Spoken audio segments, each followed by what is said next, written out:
ಶಾರದಾ ಶಾರದಾಂ ಭೋಜವದನಾ ವದನಾಂಬುಜೇ ಸರ್ವದಾ ಸರ್ವದಾಸ್ಮಾಕಂ ಸನ್ನಿಧಿಂ ಸನ್ನಿಧಿಂ ಕ್ರಿಯಾತ್.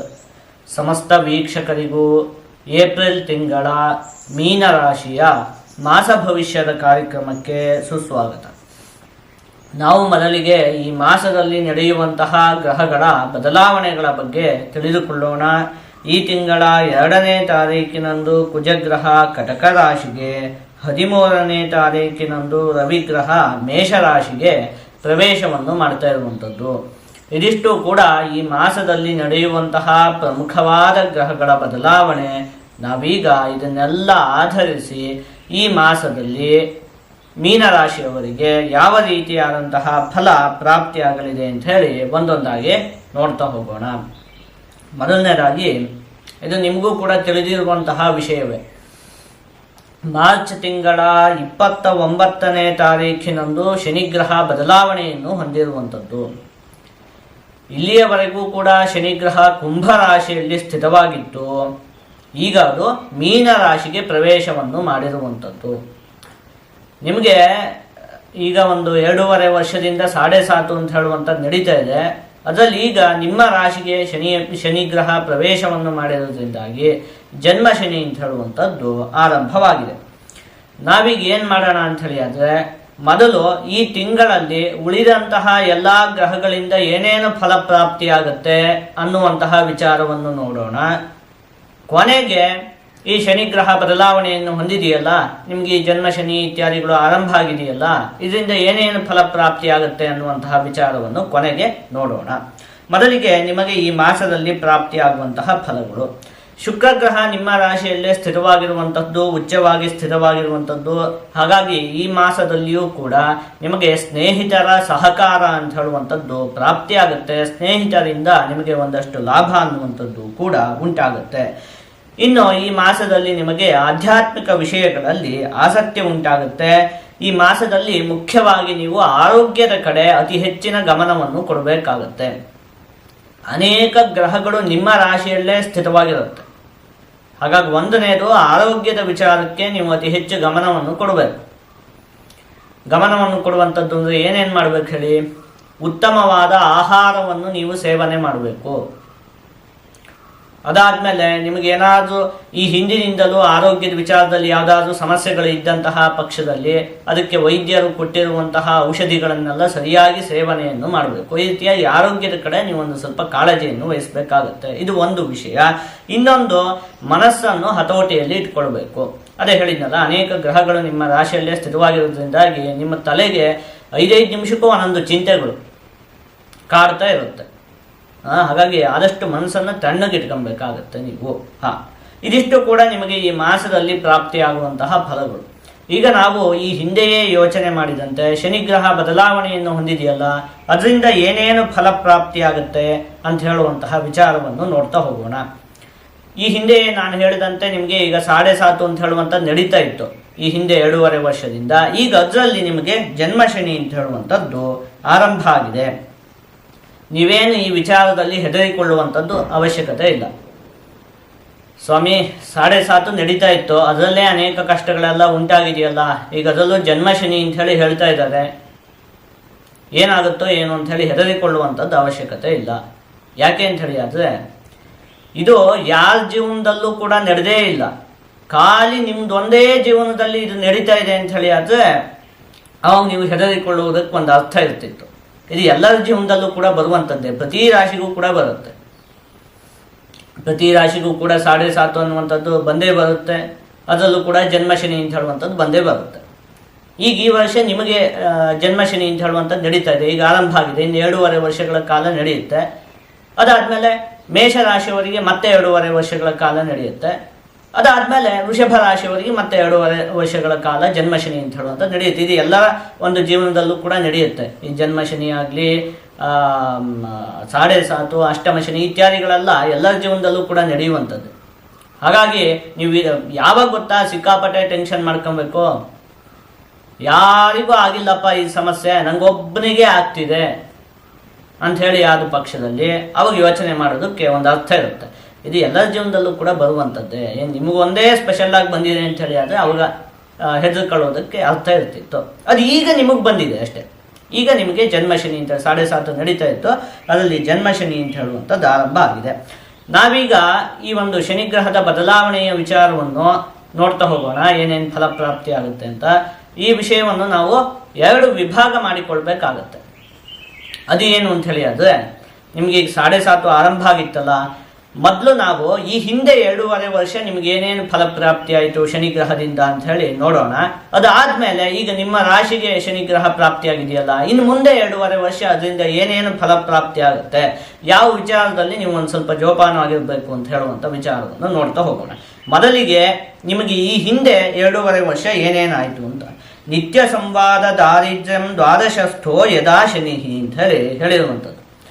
ಪ್ರತಿ ದಿವಸವೂ ಕೂಡ ಏನಾದರೂ ಒಂದಷ್ಟು ಗಲಾಟೆಗಳು, ಒಂದಷ್ಟು ಜನಗಳ ಜೊತೆ ವೈಮನಸ್ಯ ಉಂಟಾಗುವಂಥದ್ದು, ಮನಸ್ತಾಪಗಳು ಉಂಟಾಗುವಂಥದ್ದು, ಇಂಥದ್ದೆಲ್ಲ ಉಂಟಾಯಿತು. ಮತ್ತು ಮುಖ್ಯವಾಗಿ ದ್ವಾದಶ ಭಾವ ಅದೇನು ಹೇಳಿ ವ್ಯಯಸ್ಥಾನ, ಹಣಕಾಸಿನ ವಿಚಾರದಲ್ಲಂತೂ ತುಂಬ ಹಣಕಾಸಿನ ವ್ಯಯ, ಆರ್ಥಿಕ ಪರಿಸ್ಥಿತಿಯಲ್ಲಿ ತುಂಬ ಒಂದಷ್ಟು ಸಂಕಷ್ಟಗಳು ಅಂತ ಹೇಳುವಂಥದ್ದು ಉಂಟಾಯಿತು, ಅಥವಾ ಹಣಕಾಸಿನ ವಿಚಾರದಲ್ಲಿ ಒಂದಷ್ಟು ಮೋಸಗಳು ಇರಬಹುದು.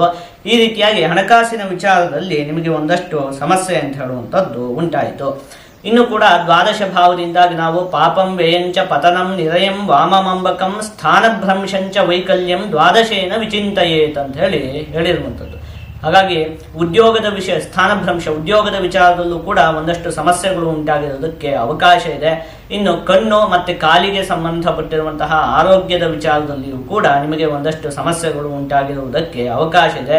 ಹಾಗೆ ವಾಹನಗಳಿಗೆ ಸಂಬಂಧಪಟ್ಟಿರುವಂತಹ ವಿಚಾರದಲ್ಲಿಯೂ ಕೂಡ ಒಂದಷ್ಟು ಸಮಸ್ಯೆಗಳು ಉಂಟಾಗಿರುವುದಕ್ಕೆ ಅವಕಾಶ ಇದೆ. ಯಾವಾಗ ಹೇಳಿ, ಈ ಹಿಂದೆ 2.5 ವರ್ಷದಲ್ಲಿ ಇದೆಲ್ಲ ನಡೀತು ಅಂತ. ಈಗ ಶನಿಗ್ರಹ ನಿಮ್ಮ ರಾಶಿಗೆ ಪ್ರವೇಶವನ್ನು ಮಾಡ್ತಾ ಇದೆಯಲ್ಲ, ಜನ್ಮಶನಿ ಅಂತ ಹೇಳುವಂಥದ್ದು ಆರಂಭ ಆಗುತ್ತಲ್ಲ, ಈಗ ಯಾವ ವಿಚಾರದಲ್ಲಿ ಜೋಪಾನವಾಗಿರ್ಬೇಕು ಇನ್ನು ಮುಂದೆ 2.5 ವರ್ಷ ಅದನ್ನ ನೋಡ್ತಾ ಹೋಗೋಣ.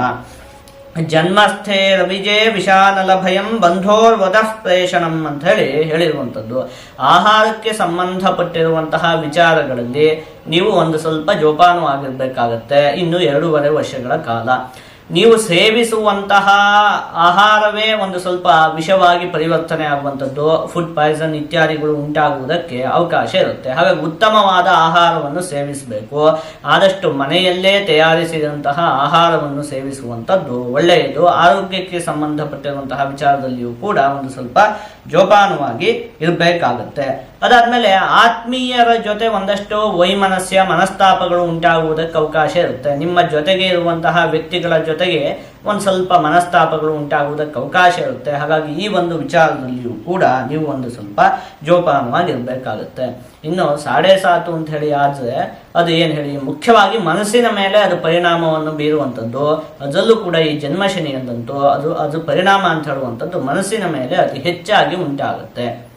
ಅಂದರೆ ಮನಸ್ಸಿಗೆ ಏನೋ ಒಂದಷ್ಟು ಚಿಂತೆಗಳು, 5 ನಿಮಿಷಕ್ಕೆ ಒಂದೊಂದು ಚಿಂತೆಗಳು ಉಂಟಾಗ್ತಿರುತ್ತೆ. ಇವತ್ತು ನಡೀತಪ್ಪ, ನಾಳೆ ಏನು ಮಾಡೋದು, ಅಯ್ಯೋ ಜೀವನ ಹಿಂಗಾಗ್ತಿದೆಯಲ್ಲ, ಈ ಥರ ಏನೇನೋ ಒಂದು 5 ನಿಮಿಷಕ್ಕೆ ಮನಸ್ಸಿಗೆ ಒಂದೊಂದು ಚಿಂತೆಗಳು ಅಂತ ಹೇಳುವಂಥದ್ದು ಬಂದು ಬಂದು ಬಂದು ಬಂದು ಕಾಡ್ತಾ ಇರುತ್ತೆ. ಸಣ್ಣ ಪುಟ್ಟ ವಿಚಾರಕ್ಕೂ ಏನೋ ಒಂದಷ್ಟು ಚಿಂತೆ, ಭಯ, ಈ ಥರದ್ದೆಲ್ಲ ಉಂಟಾಗ್ತಿರುತ್ತೆ. ಅದಕ್ಕೇನು ಮಾಡ್ಬೇಕು ಹೇಳಿ, ನಾನು ಹೇಳಿದ್ದೀನಲ್ಲ ಹೋದ ಮಾಸದಲ್ಲೇ, ಆದಷ್ಟು ಧ್ಯಾನವನ್ನು ಮಾಡುವಂಥದ್ದು, ಅದಾದಮೇಲೆ ಭಗವಂತನಿಗೆ ಸಂಬಂಧಪಟ್ಟಿರುವಂತಹ ಸ್ತೋತ್ರವನ್ನು ಓದುವಂಥದ್ದು, ಇಂಥದ್ದರಲ್ಲಿ ನೀವು ಅತಿ ಹೆಚ್ಚು ಸಮಯವನ್ನು ಕಳೆಯಬೇಕು. ಅವಾಗ ಮನಸ್ಸು ಅಂತ ಹೇಳುವಂಥದ್ದು ಒಂದು ಸ್ವಲ್ಪ ತಣ್ಣಗೆ ಇರುತ್ತೆ. ಇಷ್ಟು ವಿಚಾರಗಳಲ್ಲಿ ನೀವು ಜೋಪಾನವಾಗಿರ್ಬೇಕಾಗುತ್ತೆ. ಈಗ ಇದಕ್ಕೆ ಏನು ಪರಿಹಾರ ಮಾಡ್ಕೊಳ್ಬೇಕು ಅದನ್ನು ಕೂಡ ನೋಡೋಣ. ಅದಕ್ಕೋಸ್ಕರನೇ ನಾನು ಹೇಳಿದ್ದು, ನೀವೇನು ಕೂಡ ಹೆದರಿಕೊಳ್ಳುವಂತಹ ಅವಶ್ಯಕತೆ ಇಲ್ಲ ಅಂತ. ನಾವು ಹೆದರಿಕೊಳ್ಬೇಕು ಯಾವಾಗ ಅಂತ ಹೇಳಿ ಆದರೆ ಸಮಸ್ಯೆ ಇದೆ, ಆದರೆ ಅದಕ್ಕೆ ಪರಿಹಾರನೇ ಇಲ್ಲ. ಆವಾಗ ನಾವು ದೇವರೇ ನಂಗೆ ಇಷ್ಟೊಂದು ದೊಡ್ಡ ಸಮಸ್ಯೆ ಬಂತಲ್ಲ, ಈ ಸಮಸ್ಯೆಗೆ ಪರಿಹಾರನೇ ಇಲ್ಲಲ್ಲ, ಏನು ಮಾಡೋದಪ್ಪ ಅಂಥೇಳಿ ನೀವು ಹೆದರಿಕೊಳ್ಳುವುದಕ್ಕೆ ಒಂದು ಅರ್ಥ ಇರುತ್ತೆ ಅಲ್ವಾ. ಆದರೆ ಸಮಸ್ಯೆನೂ ಇದೆ, ಪರಿಹಾರನೂ ಇದೆ. ಅವಾಗ ಹೆದರ್ಕೊಳ್ಳೋದೇನು, ಪರಿಹಾರ ಮಾಡ್ಕೊಂಬಿಟ್ರೆ ಆಯಿತು. ಯಾವ ಶಾಸ್ತ್ರದಲ್ಲಿ ದ್ವಾದಶೇ ಜನ್ಮಗೆ ರಾಶೋ ದ್ವಿತೀಯೇ ಚ ಶನೈಶ್ಚರ ಸಾರ್ಧಾನಿ 7 ವರ್ಷಾಣಿ ತದಾ ದುಃಖೈರ್ಯುತೋ ಭವೇತ್, ಈ ಒಂದು 7.5 ವರ್ಷದಲ್ಲಿ 7.5 ದುಃಖ ಅಂತ ಹೇಳುವಂಥದ್ದು ಉಂಟಾಗುತ್ತೆ, ಕಷ್ಟಗಳು ಅಂತ ಹೇಳುವಂಥದ್ದು ಉಂಟಾಗುತ್ತೆ ಅಂತ ಹೇಳಿ ಯಾವ ಶಾಸ್ತ್ರ ಹೇಳ್ತಾ ಇದೆಯೋ ಅದು ನಮ್ಮ ಅನುಭವದಲ್ಲಿಯೂ ಕೂಡ ಇದೆ. ಅದೇ ಶಾಸ್ತ್ರ ಶನಿಗ್ರಹಕ್ಕೆ ಸಂಬಂಧಪಟ್ಟಿರುವಂತಹ ವಿಚಾರದಲ್ಲಿ ಏನಾದರೂ ಸಮಸ್ಯೆಗಳಿದ್ದಂತಹ ಪಕ್ಷದಲ್ಲಿ ನೀವು ಈ ರೀತಿಯಾದಂತಹ ಪರಿಹಾರವನ್ನು ಮಾಡಿಕೊಳ್ಳಿ, ಅವಾಗ ನಿಮಗೆ ಯಾವುದೇ ಸಮಸ್ಯೆ ಉಂಟಾಗುವುದಿಲ್ಲ ಅಂತ ಹೇಳಿಯೂ ಕೂಡ ಹೇಳ್ತಾ ಇದೆ. ನಾವು ಆ ಪರಿಹಾರ ಮಾಡ್ಕೊಂಬಿಟ್ರೆ ಮುಗೀತಲ್ಲ. ಆ ಶಾಸ್ತ್ರದಲ್ಲಿ ಹೇಳಿರುವಂತಹ ಆ ವಾಕ್ಯಗಳೆಲ್ಲ ನಮ್ಮ ಅನುಭವಕ್ಕೆ ಬರ್ತಿದೆ. ಹೌದು, 7.5 ಎಲ್ಲ ಉಂಟಾಗ್ತಿದೆ, ಅವು ಕಷ್ಟಗಳೆಲ್ಲ ಆಗ್ತಿದೆ, ಇದೆಲ್ಲ ಸತ್ಯ. ಹಾಗೆ ಅಲ್ಲಿ ಹೇಳಿರುವಂತಹ ಪರಿಹಾರವೂ ಕೂಡ ಅದು ಹೇಗೆ ಸುಳ್ಳಾಗೋದಕ್ಕೆ ಸಾಧ್ಯ ಇದೆ ಅಲ್ವಾ? ಏನೇನು ಹೇಳಿದರೆ ನೋಡೋಣ. ಆ ರೀತಿಯಾಗಿ ನಾವು ನಡೆದುಕೊಂಡಂತಹ ಪಕ್ಷದಲ್ಲಿ ಅವಾಗ ನಮಗೆ ಅತಿ ಹೆಚ್ಚು ಸಮಸ್ಯೆ ಅನ್ನುವಂಥದ್ದು ಉಂಟಾಗುವುದಿಲ್ಲ. ಈ ಶನಿಗ್ರಹಕ್ಕೆ ಸಂಬಂಧಪಟ್ಟಿರುವಂತಹ ವಿಚಾರದಲ್ಲಿ ಸುರಭಿಹಿ ಅಸಿತ ಅಂತ ಹೇಳಿರುವಂಥದ್ದು. ಅಂದರೆ ಒಂದೊಂದೇ ಗ್ರಹಕ್ಕೆ ಒಂದೊಂದು ಪರಿಹಾರವನ್ನು ಹೇಳ್ತಾ ಬಂದಿದ್ದಾರೆ. ಅದರಲ್ಲಿ ಮುಖ್ಯವಾಗಿ ಶನಿಗ್ರಹದ ವಿಚಾರದಲ್ಲಿ ಕಪ್ಪು ವರ್ಣದ ಗೋವಿನ ದಾನವನ್ನು ಮಾಡಬೇಕು ಅಂತ ಹೇಳಿರುವಂಥದ್ದು. ಗೋದಾನವನ್ನು ಮಾಡಬೇಕು. ಆ ಹಸು ಕಪ್ಪು ವರ್ಣದ್ದಾಗಿರ್ಬೇಕು ಅಂತ ಹೇಳಿರುವಂಥದ್ದು. ನಿಮ್ಮ ಕೈಯಲ್ಲಿ ಅಷ್ಟೊಂದು ಸಾಮರ್ಥ್ಯ ಇದೆ ಅಂತ ಹೇಳಿ ಆದ ಪಕ್ಷದಲ್ಲಿ ನೀವು ಗೋದಾನವನ್ನು ಮಾಡುವಂಥದ್ದು ಒಳ್ಳೆಯದು. ಯಾವ ವ್ಯಕ್ತಿಗಳು ಗೋವನ್ನು ಸಾಕ್ತಾರೋ ಅಂತಹ ವ್ಯಕ್ತಿಗಳಿಗೆ ಗೋದಾನವನ್ನು ಮಾಡುವಂಥದ್ದು ಅಥವಾ ಗೋಶಾಲೆ ಇತ್ಯಾದಿಗಳಿಗೆ ಗೋದಾನವನ್ನು ಮಾಡುವಂಥದ್ದು ಅತ್ಯಂತ ಒಳ್ಳೆಯದು. ಇಲ್ಲ ಸ್ವಾಮಿ, ಅಷ್ಟೊಂದು ಸಾಮರ್ಥ್ಯ ಅಂತ ಹೇಳುವಂಥದ್ದು ನಮಗಿಲ್ಲ, ಒಂಚೂರು ಕಷ್ಟ ಆಗುತ್ತಲ್ಲ, ನಾವೇನು ಮಾಡೋದೀಗ ಅಂತ ಕೇಳಿದರೆ, ನಿಮಗೆ ಗೋದಾನವನ್ನು ಮಾಡುವಷ್ಟು ಸಾಮರ್ಥ್ಯ ಇಲ್ಲ ಅಂತ ಹೇಳಿ ಆದ ಪಕ್ಷದಲ್ಲಿ ಕನಿಷ್ಠ ಪಕ್ಷ ಗೋವಿನ ಸೇವೆಯನ್ನಾದರೂ ಮಾಡಬೇಕು. ನಿಮ್ಗೆ ಹೇಗೋ ಮನೆ ಮುಂದೆ ಎಲ್ಲ ಗೋವುಗಳು ಸಿಗ್ತಾ ಇರ್ತಾವಲ್ಲ, ಗೋವಿಗೆ ಆಹಾರವನ್ನು ನೀಡಿ ನಮಸ್ಕಾರ ಮಾಡಿಕೊಳ್ಳುವಂಥದ್ದು, ಇದನ್ನೆಲ್ಲರೂ ಕೂಡ ಮಾಡ್ಕೊಳ್ಬಹುದು ಅಲ್ವಾ? ಆ ರೀತಿಯಾಗಿ ಒಟ್ಟಲ್ಲಿ ಆದಷ್ಟು ಗೋ ಸೇವೆಯನ್ನಾದರೂ ಮಾಡಬೇಕು.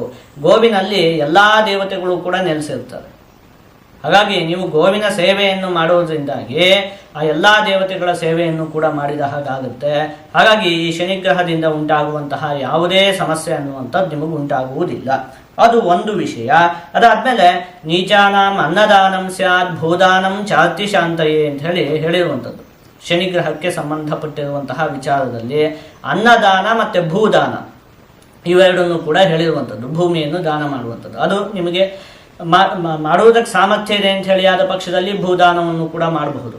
ಇಲ್ಲ ಸ್ವಾಮಿ ಅದು ಕಷ್ಟ ಅಂಥೇಳಿ ಆದರೆ ಅನ್ನದಾನವನ್ನು ಕೂಡ ಹೇಳಿದ್ದಾರೆ. ಅನ್ನದಾನವನ್ನು ಹೇಗೂ ಮಾಡಬಹುದಲ್ಲ, ನಿಮ್ಮ ಸಾಮರ್ಥ್ಯಕ್ಕೆ ಅನುಗುಣವಾಗಿ ಅನ್ನದಾನವನ್ನು ಮಾಡುವಂಥದ್ದು. ಇದಿಷ್ಟು ಒಂದು ವಿಚಾರ. ಇನ್ನು ಪ್ರಸಿದ್ಧಿಯಾಗಿರುವಂತಹ ಒಂದು ಶ್ಲೋಕ ಇದೆ, ಅದನ್ನು ನಾನು ಕೂಡ ಒಂದು ಸಲ ಹೇಳಿರ್ತೀನಿ, ಇದು ಹೇಗೂ ನಿಮಗೆ ಗೊತ್ತಿರುತ್ತೆ. ಈ ಶ್ಲೋಕವನ್ನು ಪ್ರತಿ ದಿವಸವೂ ಕೂಡ ಕನಿಷ್ಠ ಪಕ್ಷ ಒಂದು 10 ಬಾರಿಯಾದರೂ ನೀವು ಪಠನೆಯನ್ನು ಮಾಡಬೇಕು. ಏನದು? ನೀಲಾಂಜನ ಸಮಾಭಾಸಂ ರವಿಪುತ್ರಯಮಾಗ್ರಜಂ ಛಾಯಾ ಮಾರ್ತಾಂಡ ಸಂಭೂತಂ ತನ್ನಮಾಮಿ ಶನೈಶ್ಚರಂ. ಈ ಶ್ಲೋಕವನ್ನು ಕನಿಷ್ಠ ಪಕ್ಷ 10 ಬಾರಿಯಾದರೂ ಪ್ರತಿ ದಿವಸವೂ ಕೂಡ ಪಠಿಸುವಂಥದ್ದು. ನೋಡಿ, ಈಗ ನಾವು ಏನೇನು ಮಾಡಿದ್ವಿ ಹೇಳಿ. ಮೊದಲು ನಿಮಗೆ ಈ ತಿಂಗಳಲ್ಲಿ ಏನೇನು ಫಲಪ್ರಾಪ್ತಿ ಆಗುತ್ತೆ ಅದನ್ನು ನೋಡಿದ್ವಿ. ಅದಾದ್ಮೇಲೆ ಈಗ ಶನಿಗ್ರಹ ಬದಲಾವಣೆಯನ್ನು ಹೊಂದುತ್ತಾ ಇದೆಯಲ್ಲ, ಅದರಿಂದ ಏನೇನು ಫಲಪ್ರಾಪ್ತಿ ಆಗುತ್ತೆ ಅನ್ನುವಂತಹ ವಿಚಾರವನ್ನು ಕೂಡ ನೋಡಿದ್ವಿ. ಅದಕ್ಕೆ ಏನೇನು ಪರಿಹಾರ ಮಾಡ್ಕೊಬೇಕು ಅಂತ ಹೇಳುವಂತಹ ವಿಚಾರವನ್ನು ಕೂಡ ನೋಡಾಯ್ತು ಅಲ್ವಾ? ಈಗ ಇದನ್ನೆಲ್ಲ ಒಟ್ಟುಗೂಡಿಸಿ ಈ ತಿಂಗಳಲ್ಲಿ ಒಂದೊಂದೇ ವಿಚಾರದಲ್ಲಿ ನಿಮಗೆ ಯಾವ ರೀತಿಯಾದಂತಹ ಫಲ ಪ್ರಾಪ್ತಿಯಾಗಲಿದೆ ಅಂತ ಹೇಳಿ ನೋಡ್ತಾ ಹೋಗೋಣ. ಮೊದಲನೇದಾಗಿ ಆರೋಗ್ಯಕ್ಕೆ ಸಂಬಂಧಪಟ್ಟಿರುವಂತಹ ವಿಚಾರದಲ್ಲಿ ನೀವು ಈ ತಿಂಗಳಲ್ಲಿ ಜೋಪಾನವಾಗಿ ಇರಬೇಕಾಗತ್ತೆ. ಕುಟುಂಬಕ್ಕೆ ಸಂಬಂಧಪಟ್ಟಿರುವಂತಹ ವಿಚಾರದಲ್ಲಿ ಈ ಮಾಸ ಮಧ್ಯಮವಾಗಿದೆ. ವಿದ್ಯೆಗೆ ಸಂಬಂಧಪಟ್ಟಿರುವಂತಹ ವಿಚಾರದಲ್ಲಿ ವಿದ್ಯಾರ್ಥಿಗಳು ಆಲಸ್ಯವನ್ನು ಮಾಡಬಾರದು, ಅತಿ ಹೆಚ್ಚು ಪರಿಶ್ರಮವನ್ನು ಕೊಡಬೇಕಾಗುತ್ತೆ. ಹಣಕಾಸಿಗೆ ಸಂಬಂಧಪಟ್ಟಿರುವಂತಹ ವಿಚಾರದಲ್ಲಿ ಈ ಮಾಸ ಮಧ್ಯಮವಾಗಿದೆ. ಉದ್ಯೋಗಕ್ಕೆ ಸಂಬಂಧಪಟ್ಟಿರುವಂತಹ ವಿಚಾರದಲ್ಲಿಯೂ ಕೂಡ ಈ ಮಾಸ ಮಧ್ಯಮವಾಗಿದೆ. ಈ ತಿಂಗಳಲ್ಲಿ ನೀವು ಯಾವುದೇ ನಿರ್ಧಾರವನ್ನು ಕೂಡ ತೆಗೆದುಕೊಳ್ಳುವಂಥದ್ದು ಬೇಡ. ಜೀವನ ಹೇಗಿದೆಯೋ ಅದನ್ನು ಹಾಗೆ ಮುಂದುವರಿಸ್ಕೊಂಡು ಹೋಗಿ. ನಾನು ಹೇಳಿದ್ನಲ್ಲ, ನಿಮ್ಮ ರಾಶಿಯಲ್ಲೇ ಅನೇಕ ಗ್ರಹಗಳು ಸ್ಥಿತವಾಗಿರೋದ್ರಿಂದಾಗಿ ನಿಮ್ಮ ತಲೆಗೆ 5-5 ನಿಮಿಷಕ್ಕೂ ಒಂದೊಂದು ಯೋಚನೆ ಬರ್ತಿರುತ್ತೆ. ಒಂದು 5 ನಿಮಿಷ ಈ ಥರ ಮಾಡ್ತೀನಿ ನಾನು ಅಂತ ಹೇಳಿ ಅಂದ್ಕೊಳ್ತೀರಿ. ಇನ್ನೊಂದು 5 ನಿಮಿಷಕ್ಕೆ ಆ ನಿರ್ಧಾರನೇ ನೀವು ಬದಲು ಮಾಡಿಬಿಟ್ಟಿರ್ತೀರಿ. ಹಾಗಾಗಿ ಈಗ ನಿಮ್ಮ ಮನಸ್ಸಿನ ಮೇಲೆ ಅದು ಅತಿ ಹೆಚ್ಚು ಪರಿಣಾಮವನ್ನು ಬೀರುತ್ತಾ ಇರೋದ್ರಿಂದಾಗಿ ಇದೊಂದು ತಿಂಗಳಲ್ಲಿ ಮುಖ್ಯವಾಗಿ ನೀವು ಯಾವುದೇ ನಿರ್ಧಾರವನ್ನು ಕೂಡ ತೆಗೆದುಕೊಳ್ಳುವುದಕ್ಕೆ ಹೋಗೋದು ಬೇಡ. ಏನಿದೆಯೋ ಜೀವನ ಅದನ್ನು ಹಾಗೆ ನಡೆಸ್ಕೊಂಡು ಹೋಗಿ. ಮತ್ತೆ ನಾನು ಹೇಳಿದ್ದೀನಲ್ಲ ಪರಿಹಾರಗಳು, ಅದನ್ನೆಲ್ಲ ನೀವು ಮಾಡಿಕೊಳ್ಳಿ. ಅವಾಗ ಯಾವುದೇ ಸಮಸ್ಯೆ ಅನ್ನುವಂಥದ್ದು ಉಂಟಾಗುವುದಿಲ್ಲ. ಇನ್ನು ಆದಷ್ಟು ನೀವು ಈ ಮಾಸದಲ್ಲಿ ಆಂಜನೇಯ ಸ್ವಾಮಿಯ ಆರಾಧನೆಯನ್ನು ಮಾಡಬೇಕು. ನೀವು ಹೀಗೆ ಮಾಡುವುದರಿಂದ ನಿಮಗೆ ಯಾವುದೇ ಅಶುಭ ಫಲ ಅಂತ ಹೇಳುವಂಥದ್ದು ಪ್ರಾಪ್ತಿಯಾಗುವುದಿಲ್ಲ. ಜೊತೆಗೆ ಎಲ್ಲ ಶುಭ ಫಲಗಳು ಕೂಡ ಸಂಪೂರ್ಣವಾಗಿ ಪ್ರಾಪ್ತಿಯಾಗುತ್ತೆ.